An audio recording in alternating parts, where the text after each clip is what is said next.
નમસ્કાર વિદ્યાર્થી મિત્રો, હું ચિરાગ તમારું ફરીથી સ્વાગત કરું છું બીટરાઇસ એજ્યુકેશન ઓનલાઈન ચેનલની અંદર કે જેમાં આજનો આપણો ટોપિક છે શ્વસનમાં ક્રેબ્સ ચક્ર વિશે આપણે આજે અભ્યાસ કરીશું। તો શ્વસનની જે પ્રક્રિયા છે એ શ્વસનની પ્રક્રિયામાં આજે આપણે બીજા તબક્કા વિશે અભ્યાસ કરવાના છીએ કે જેનું નામ છે ક્રેબ્સ ચક્ર। બરાબર છે।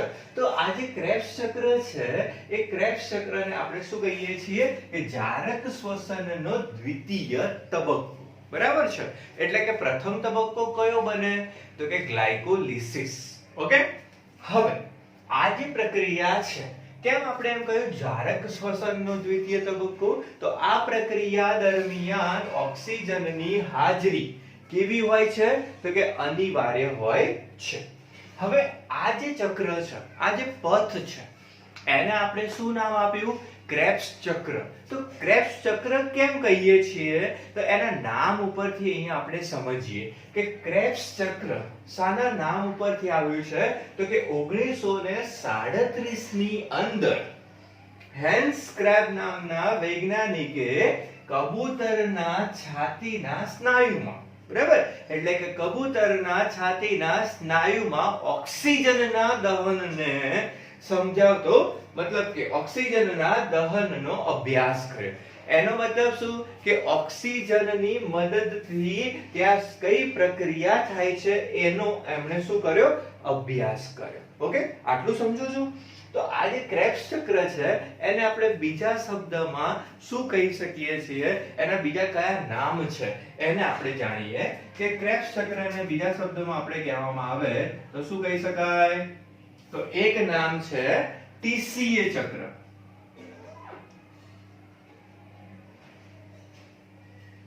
શું કહીએ છીએ? ટીસીએ ચક્ર। આ ટીસીએ ચક્રનું પૂરું નામ શું તો કે ટ્રાય કાર્બોક્સિલિક એસિડ ચક્ર।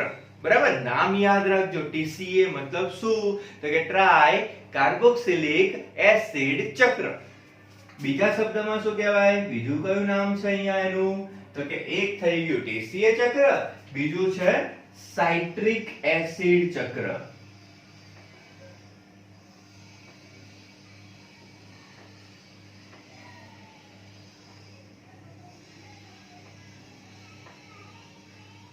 ઓકે, બીજું કયું નામ છે તો કે સાઇટ્રિક એસિડ ચક્ર તરીકે પણ એને ઓળખવામાં આવતું હોય છે। આ ટીસીએ ટ્રાઇકાર્બોક્સિલિક એસિડ ચક્ર, સાઇટ્રિક એસિડ ચક્ર, બીજું નામ ક્રેબ્સ ચક્ર। ઓકે, હવે આ જે પ્રક્રિયા છે આ પ્રક્રિયાનું સ્થાન કે કયા સ્થાને કઈ જગ્યાએ ક્રેબ્સ ચક્ર થતું હોય છે તો એનું સ્થાન જો જોઈએ તો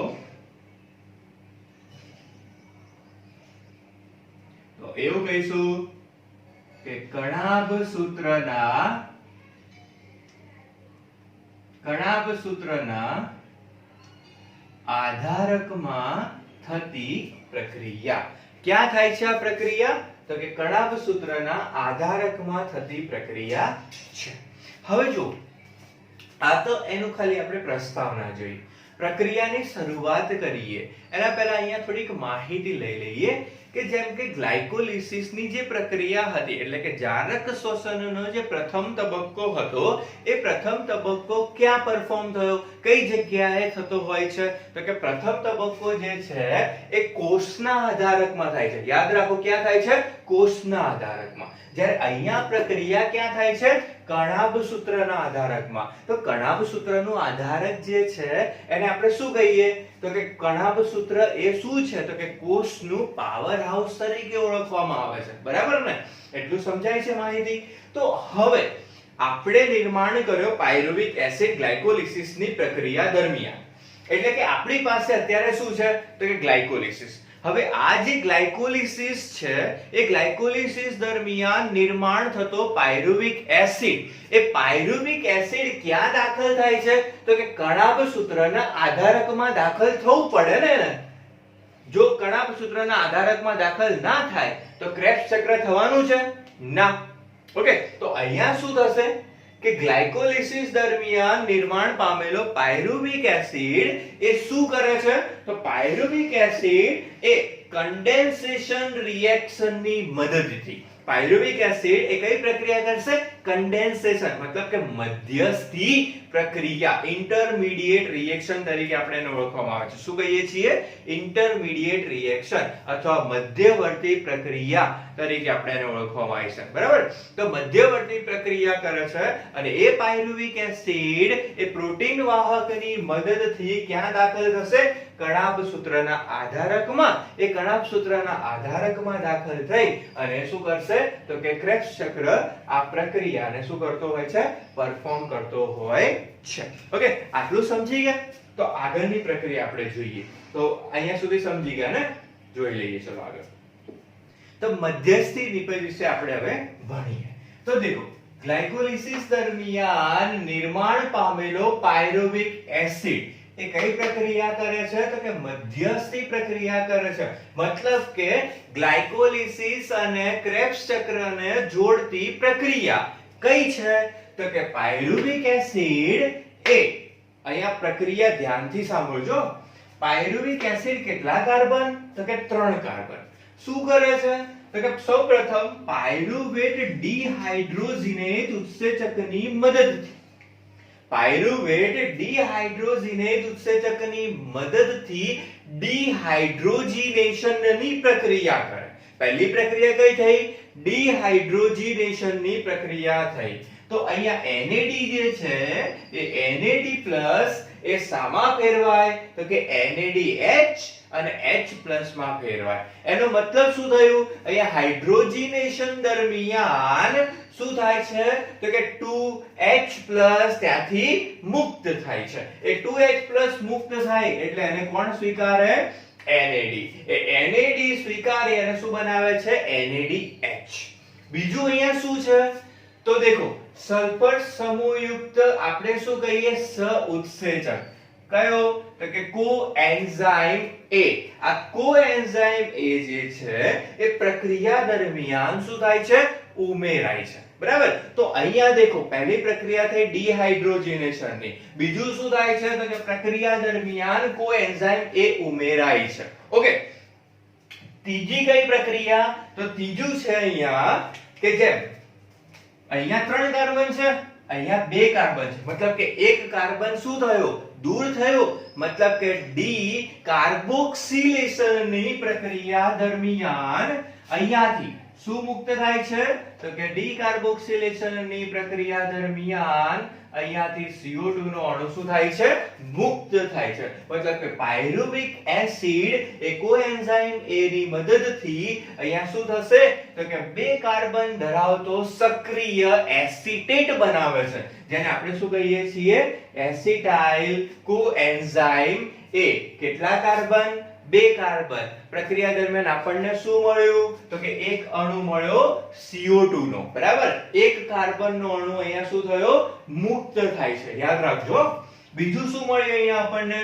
તો કે NADH+ અને H+. NADH અને H+ આપણને અહીંયા મળતું હોય છે. મતલબ કે અહીંયા શું રચાય છે? NADH2 રચાતો હોય છે. પ્રક્રિયા કઈ થાય છે? તો કે પાયરુવેટ ડિહાઇડ્રોજિનેઝ ઉત્સેચકની મદદથી ડિહાઇડ્રોજિનેશનની પ્રક્રિયા. CO2 નો અણુ છૂટો પડ્યો, મતલબ કે ડીકાર્બોક્સિલેશનની પ્રક્રિયા. તો ડિહાઇડ્રોજિનેશન અને ડીકાર્બોક્સિલેશનની પ્રક્રિયા દ્વારા કોએન્ઝાઇમ A એ પાયરુવિક એસિડ સાથે પ્રક્રિયા કરી શામાં ફેરવાય છે? તો કે એસિટાઇલ કોએન્ઝાઇમ A માં ફેરવાતો હોય છે. હવે આ એસિટાઇલ CoA જે છે એ ક્યાં દાખલ થશે? તો કે કણાભ સૂત્રમાં. કણાભ સૂત્રના આધારકમાં કઈ પ્રક્રિયા કરશે? તો આ ક્રેબ્સ ચક્ર પરફોર્મ, એટલે કે ક્રેબ્સ ચક્ર કરતું હોય છે. ઓકે, તો આટલું સમજાઈ ગયું? તો હવે આપણે જોઈએ ક્રેબ્સ ચક્ર. આના પછીની પ્રક્રિયા. હવે આ જે ક્રેબ્સ ચક્ર જે છે એ ક્રેબ્સ ચક્ર દરમિયાન 3 કાર્બનના અણુ છૂટા પડતા હોય છે. બરાબર? એટલે કે 3 કાર્બોક્સિલિક ગ્રુપ છૂટું પડતું હોવાના કારણે એને કહેવામાં આવે છે ટ્રાય કાર્બોક્સિલિક એસિડ ચક્ર. જેમ આપણે કહ્યું હતું TCA ચક્રનું પૂરું નામ ટ્રાય કાર્બોક્સિલિક એસિડ ચક્ર. એ કેમ ટ્રાય કાર્બોક્સિલિક એસિડ ચક્ર કહ્યું? કારણ કે 3 કાર્બન ડાયોક્સાઇડ પ્રક્રિયા દરમિયાન મુક્ત થશે એટલા માટે. ઓકે, તો આગળ જોઈએ. આટલું રફ કરી દઈએ, બરાબર છે? આટલું જો લખવું હોય તો તમે લખી દેજો. તો વિદ્યાર્થી મિત્રો, આપણે અત્યારે શું ભણી ગયા? તો કે એક મધ્યસ્થી નિપજ ભણી ગયા, બરાબર? મધ્યસ્થી પ્રક્રિયા ભણી ગયા. કઈ? તો કે પાયરુવિક એસિડ જે છે એ પાયરુવિક એસિડ મધ્યસ્થી નિપજ દ્વારા એસિટાઇલ CoA માં ફેરવાય, બરાબર છે? હવે દેખો, આ જે એસિટાઇલ CoA છે એ શું કરે છે? તો કે ઓક્ઝેલો એસિટિક એસિડ કે જે કેટલા કાર્બન ધરાવે છે? 4 કાર્બન ધરાવે છે, બરાબર? એ કોની મદદથી? તો કે સાઇટ્રેટ સિન્થેટેઝ ની મદદથી. એટલે કે ઓક્ઝેલો એસિટિક એસિડ માં કેટલા carbon? 4 carbon. Acetyl coenzyme A કેટલા કાર્બન? 2 કાર્બન. તો ઓક્ઝેલો acetic acid acetyl coenzyme A સાથે સાઇટ્રેટ સિન્થેટેઝ ની મદદથી શું કરે છે? પ્રક્રિયા કરે છે. અને એ પ્રક્રિયા દરમિયાન કોએન્ઝાઇમ A શું થાય છે? ત્યાંથી દૂર થાય છે. તો આ ઓક્ઝેલો એસિટિક એસિડ એસિટાઇલ સાથે જોડાઈ અને શું બનાવે છે? તો પ્રથમ નિપજ બનાવે છે. TCA ચક્રની પ્રથમ નિપજ હોય છે સાઇટ્રિક એસિડ કે જે કેટલા કાર્બન ધરાવે છે? 6 કાર્બન ધરાવે છે. આ જે નિપજ છે એને આપણે શું કહીએ છીએ? તો કે 6 કાર્બન ધરાવતું ટ્રાય કાર્બોક્સિલિક એસિડ નિપજ છે, બરાબર? ટ્રાય કાર્બોક્સિલિક એસિડ પ્રક્રિયક છે, જેના કારણે આ જે પ્રક્રિયા છે, આ જે ક્રેબ્સ ચક્ર છે, એને આપણે શું કહીએ છીએ? તો કે TCA ચક્ર, ટ્રાય કાર્બોક્સિલિક એસિડ ચક્ર તરીકે ઓળખવામાં આવતું હોય છે. તો દેખો, પ્રથમ પ્રક્રિયા શું થઈ? તો કે ઓક્ઝેલો એસિટિક એસિડ સાઇટ્રેટ સિન્થેટેઝ ની મદદથી એસિટાઇલ કોએન્ઝાઇમ A સાથે જોડાયું અને શું બનાવ્યું? સાઇટ્રિક એસિડ બનાવે છે, બરાબર? તો આ થઈ ગઈ આપણી પહેલી પ્રક્રિયા. તો આ જે પ્રક્રિયા છે એને કઈ પ્રક્રિયા કહેવામાં આવે? કન્ડેન્સેશન પ્રક્રિયા તરીકે ઓળખવામાં આવે. આ પહેલી જે પ્રક્રિયા છે એને શું કહીએ છીએ? કન્ડેન્સેશન પ્રક્રિયા. હવે શું થાય? તો કે આ જે સાઇટ્રિક એસિડ જે છે એ સાઇટ્રિક એસિડ એકોનિટેઝ ઉત્સેચકની મદદથી અને Fe2+ આયન ની મદદથી, મતલબ કે સહઉત્સેચકની મદદથી એ શું કરે છે? તો કે સાઇટ્રિક એસિડ એ આઇસોસાઇટ્રિક એસિડમાં ફેરવાય છે. મતલબ કે અહીંયા છે ને એક સમઘટક રિએક્શન જેવું છે, પ્રક્રિયા જેવું છે કે પ્રથમ પ્રક્રિયા દરમિયાન આ બે જે પ્રક્રિયા છે, અહીંયા આપણે જે પ્રક્રિયા લખી છે એની વચ્ચે એક મધ્યસ્થી સંયોજન બને છે, પણ અહીંયા આપણે દર્શાવતા નથી. સાઇટ્રિક એસિડ જે છે એ એકોનિટેઝ ની મદદથી જળ વિભાજન થઈ અને એ જળ વિભાજન પામીને શું બનાવે છે? તો કે સિસ એકોનિટિક એસિડ બનાવે છે. સાઇટ્રિક એસિડ એ શું કરે છે? તો કે એકોનિટેઝ ઉત્સેચકની મદદથી એ શું કરે છે? જળ વિભાજન પામીને સિસ એકોનિટિક એસિડ બનાવે છે. આ સિસ એકોનિટિક એસિડમાં પાછું પાણી ઉમેરાય અને પાછું શું બની જશે? તો કે સિસ એકોનિટિક એસિડમાંથી આઇસોસાઇટ્રિક એસિડનું નિર્માણ થશે. તો આ આઇસોસાઇટ્રિક એસિડ જે છે એ કેટલા કાર્બન ધરાવશે? 6 કાર્બન. હવે દેખો નેક્સ્ટ પ્રક્રિયા. આ આઇસોસાઇટ્રિક એસિડ આઇસોસાઇટ્રેટ DH નો મતલબ અહીંયા થાય છે ડિહાઇડ્રોજીનેઝ. શું મતલબ થશે અહીંયા? ડિહાઇડ્રોજીનેઝ મતલબ કે હાઇડ્રેશનની પ્રક્રિયા થાય છે. આઇસોસાઇટ્રેટ ડિહાઇડ્રોજીનેઝ એટલે કે ડિહાઇડ્રેશનની પ્રક્રિયા દ્વારા અહીંયા શું મુક્ત થશે? તો 2H+ મુક્ત થશે અને એ 2H+ ને સ્વીકારવા માટે શું રહેલો હશે? તો કે હાઇડ્રોજન ગ્રાહી પદાર્થ, જેને શું કહીએ છીએ? NAD+. આ NAD+ એ 2H+ ને સ્વીકારીને શું નિર્માણ કરે છે? NADH2 નું નિર્માણ કરે છે અને પ્રક્રિયા દરમિયાન શું બને છે? તો કે આઇસોસાઇટ્રિક એસિડમાંથી ઓક્ઝેલો સક્સિનિક એસિડ નું નિર્માણ થતું હોય છે. એ પણ કેટલા કાર્બન ધરાવે છે? તો કે 6 કાર્બન ધરાવતો હોય છે. ઓકે, આટલું સમજી ગયા પ્રક્રિયા દરમિયાન? મતલબ કે ડિહાઇડ્રોજનેશનની પ્રક્રિયા દરમિયાન અહીંથી શું મુક્ત થઈ ગયો તો કે 2H+ મુક્ત થઈ ગયો. હવે શું છે તો કે નેક્સ્ટ પ્રક્રિયા છે એ નેક્સ્ટ પ્રક્રિયા દરમિયાન અહીંયા શું થશે તો કે પાછું એની જ પ્રક્રિયા છે કેવી તો કે નિર્જલીકરણની પ્રક્રિયા. એ દરમિયાન અહીંયા શું થશે ડીકાર્બોક્સિલેશન મતલબ કે ઓક્ઝેલોસક્સિનિક એસિડ આ ઓક્ઝેલોસક્સિનિક એસિડ એ ડીકાર્બોક્સાઇલેજ ઉત્સેચકની મદદથી ઓક્ઝેલોસક્સિનિક એસિડ ડીકાર્બોક્સાઇલેજ ઉત્સેચકની મદદથી એક CO2 ના અણુને શું કરે છે મુક્ત કરે છે. દેખો પ્રથમ CO2 ક્યાંથી મુક્ત થયો તો કે પાયરુવેટ એસિડમાંથી એસિટાઇલ કોએન્ઝાઇમ A બને છે એ દરમિયાન પ્રથમ CO2 મુક્ત થાય છે. બીજું શું મળે છે તો કે બીજો CO2 જે છે ઓક્ઝેલોસક્સિનિક એસિડમાંથી જ્યારે ડીકાર્બોક્સિલેશનની પ્રક્રિયા દ્વારા CO2 નો અણુ છૂટો પડે છે એ દરમિયાન શું બને છે આલ્ફા કીટોગ્લુટેરિક એસિડનું નિર્માણ થતું હોય છે. કેટલા કાર્બન ધરાવશે અહીંયા તો કે 5 કાર્બન ધરાવતા એસિડ સંયોજનનું નિર્માણ થતું હોય છે. હવે આ જે પ્રક્રિયા છે આલ્ફા કીટોગ્લુટેરિક એસિડ એ આલ્ફા કીટોગ્લુટેરિક એસિડમાંથી જે સક્સિનિક એસિડ બને છે એ સક્સિનિક એસિડ દરમિયાન આલ્ફા કીટોગ્લુટ્રેટ ડિહાઇડ્રોજિનેઝ સંકુલ અહીંયા છે ને સંકુલ વપરાય છે કે ઘણા બધા ઉત્સેચકીય પ્રક્રિયા જોવા મળે છે. તો આલ્ફા કીટોગ્લુટ્રેટ ડિહાઇડ્રોજિનેઝ સંકુલ અને સક્સિનાઇલ થાયોકાઇનેઝ ઉત્સેચકની મદદથી અહીંયા કઈ કઈ પ્રક્રિયાઓ થાય છે તો એ જોઈએ. તો આલ્ફા કીટોગ્લુટેરિક એસિડમાંથી પહેલો શું મુક્ત થયો CO2 મતલબ કે ડીકાર્બોક્સિલેશનની પ્રક્રિયા થઈ. ડીકાર્બોક્સિલેશનની પ્રક્રિયા થાય તો એમાંથી એક CO2 મુક્ત થઈ ગયો. તો 5 કાર્બન હતા એમાંથી કેટલા કાર્બન નિર્માણ થયા 4 કાર્બન બરાબર. તો 5 કાર્બનમાંથી 4 કાર્બન ધરાવતો એસિડ સંયોજન બન્યો જેને કહીએ છીએ સક્સિનિક એસિડ.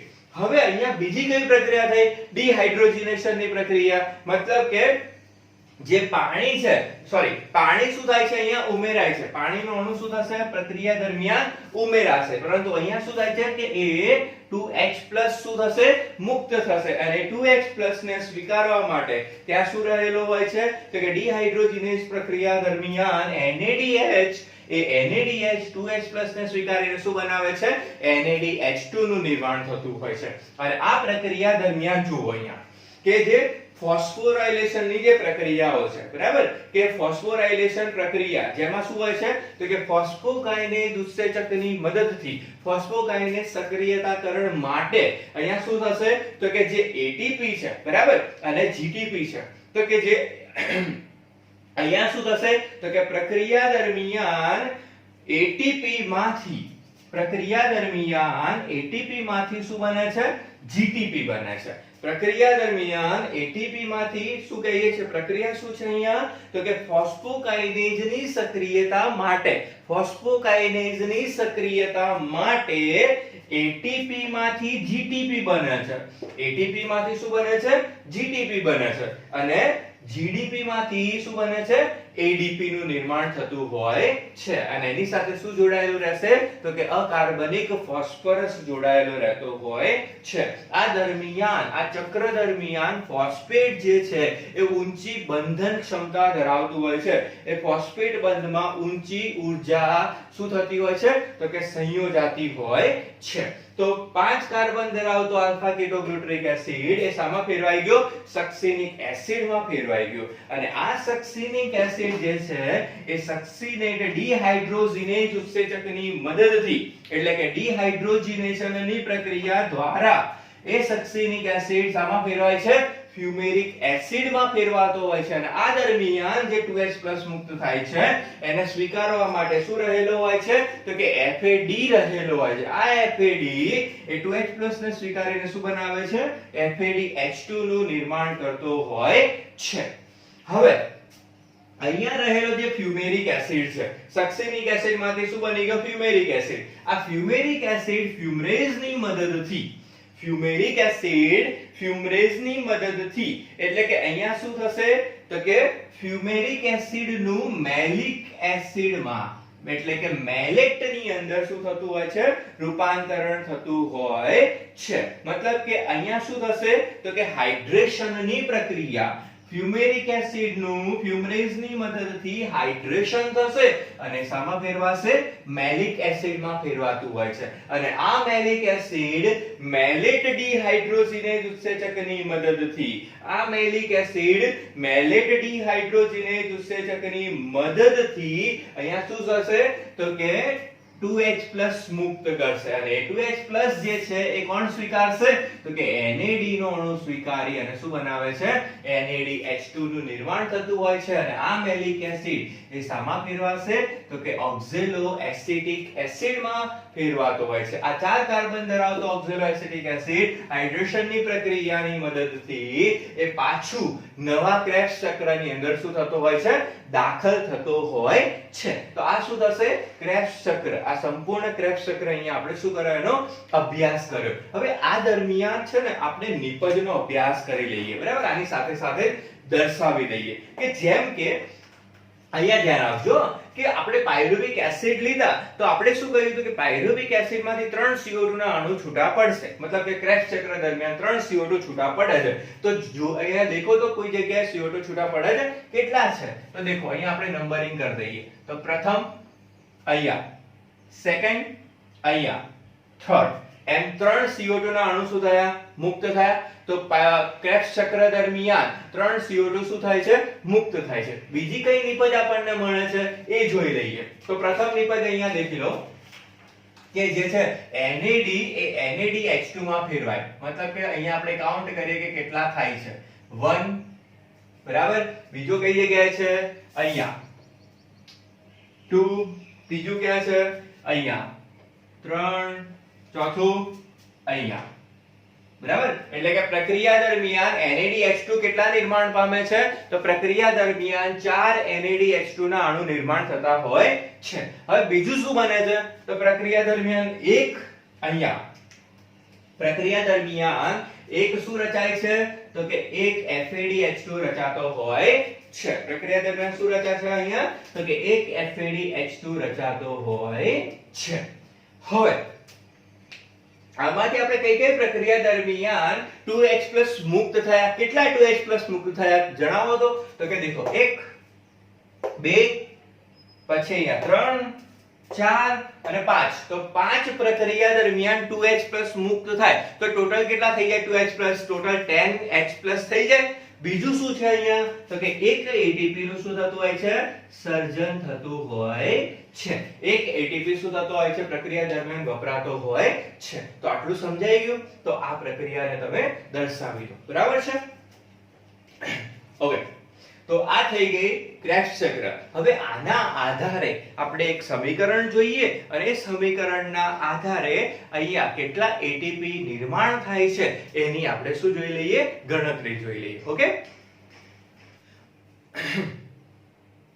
ઓકે તો અહીંયા આપણે સમીકરણ જોઈએ કે ક્રેબ્સ ચક્રનું સમીકરણ કયા પ્રકારે છે બરાબર તો દેખો આપણે શું લીધું 3 કાર્બન ધરાવતો એક પાયરુવિક એસિડ લીધો આ પાયરુવિક એસિડ દરમિયાન પ્રક્રિયાઓ દરમિયાન શું થયું તો કે 3 CO2 ના અણુ મુક્ત થયા એ દરમિયાન આપણી પાસે કેટલા NAD ના અણુ હતા તો કે 4 NAD ના અણુ 4 NAD+ એક અણુ હતો FAD+ નો પ્રક્રિયા દરમિયાન કેટલા H+ મુક્ત થયા તો પ્રક્રિયા દરમિયાન 10 H+ મુક્ત થયા બીજું શું છે તો કે આપણી પાસે એક ADP નો અણુ છે એ શું કરશે તો કે અકાર્બનિક ફોસ્ફરસ સાથે જોડાયો અને સાનું નિર્માણ કર્યું તો કે એક ATP નું નિર્માણ કર્યું હવે જુઓ આ જે 10H+ છે ને એમાંથી એક એક NAD નો અણુ હોય કે એક FAD નો અણુ હોય એ કેટલા H+ સ્વીકારી શકે તો 2H+ સ્વીકારી શકે તો અહીંયા 4 NAD+ છે તો 4 NAD+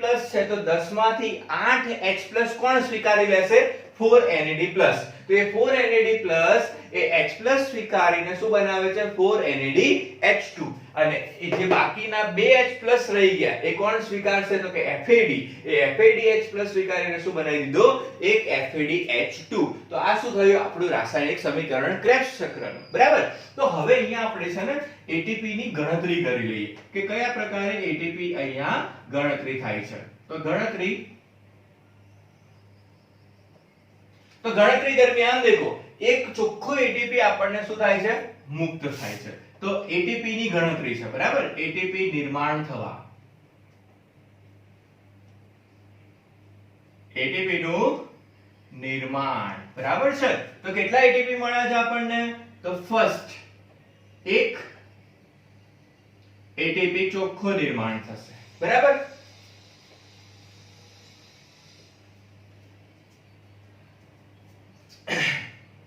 બીજું 4NADH2,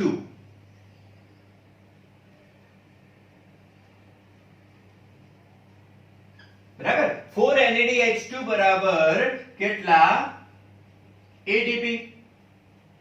તો દેખો ગ્લાયકોલિસિસ દરમિયાન મેં તમને સમજાવ્યું હતું કે એક NADH નો અણુ હોય તો એ કેટલા એટીપી નિર્માણ કરે છે, કેટલા એટીપી બરાબર થાય છે? તો કે 3 એટીપી. હવે એક NADH બરાબર 3 એટીપી હોય તો અહીંયા 4NADH2 બરાબર કેટલા એટીપી થશે? તો કે 4 * 3. તો ટોટલ એટીપી કેટલા થઈ ગયા? તો કે 12 એટીપી. ઓકે, એ જ રીતે એક અણુ આપણો સાની પાસે છે તો કે FADH2 નો. હવે એક NADH2 બરાબર 3 એટીપી છે તો એક FADH2 બરાબર કેટલા એટીપી? તો કે 2 એટીપી.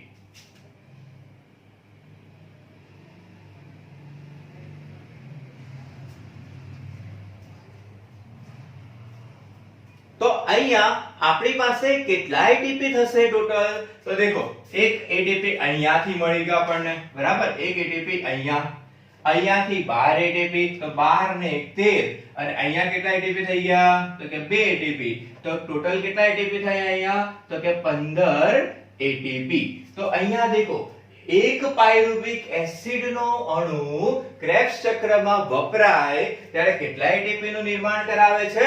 15 એટીપી નું નિર્માણ કરાવતો હોય છે. ઓકે, પરંતુ અહીંયા આપણી પાસે પાયરુવિક એસિડના કેટલા અણુ રહેલા છે? તો 2 પાયરુવિક એસિડના અણુ રહેલા છે. તો દેખો 2 પાયરુવિક એસિડના અણુ હોય આપણી પાસે તો કેટલા એટીપી નિર્માણ થશે? તો એક પાયરુવિક એસિડ હોય તો 15 એટીપી. તો આપણી પાસે કેટલા છે? 2 પાયરુવિક એસિડ છે તો ટોટલ કેટલા એટીપી નિર્માણ થયા? તો કે 30 એટીપી નિર્માણ થતા હોય છે. તો અહીંયા 30 એટીપી થયા જારક શોષણ દરમિયાન. ગ્લાયકોલિસિસના 8 એટીપી થયા. તો ટોટલ કેટલા એટીપી થશે? 38 એટીપી થયા. ગ્લાયકોલિસિસ અને ક્રેબ્સ ચક્રના મિશ્ર કરીને કેટલા થયા? 38 એટીપી. તો આ થઈ જશે આપણું ક્રેબ્સ ચક્ર. હા, અહીંયા યાદ રાખજો કે પાયરુવિક એસિડ નો અણુ ક્રેબ્સ ચક્રમાં પ્રવેશે છે ત્યારે કેટલા એટીપી નિર્માણ પામે છે? 30 એટીપી. કેટલા પાયરુવિક એસિડના અણુ? 2 પાયરુવિક એસિડના અણુ અંદર દાખલ થશે ત્યારે 30 એટીપી નિર્માણ થશે. એક પાયરુવિક એસિડ હોય તો 15 એટીપી. ઓકે, તો હવે જો આ પ્રક્રિયા આગળ આપણે ભણીશું કઈ? તો કે ઇલેક્ટ્રોન ટ્રાન્સપોર્ટ સિસ્ટમ. અહીંયા આપણે અભ્યાસ કરીશું વિજાણુ પરિવહન તંત્રનો, બરાબર છે? ઓક્સિડેટિવ ફોસ્ફોરાયલેશન, મતલબ કે આપણો નેક્સ્ટ ટોપિક શું હશે? Oxidative phosphorylation. તો વિડિયો ગમે છે તો લાઈક કરો, શેર કરો અને તમારા મિત્રો સુધી એને પહોંચાડો જેથી કરીને બધા વિદ્યાર્થીઓને એનો લાભ મળી શકે. Okay, so thank you so much.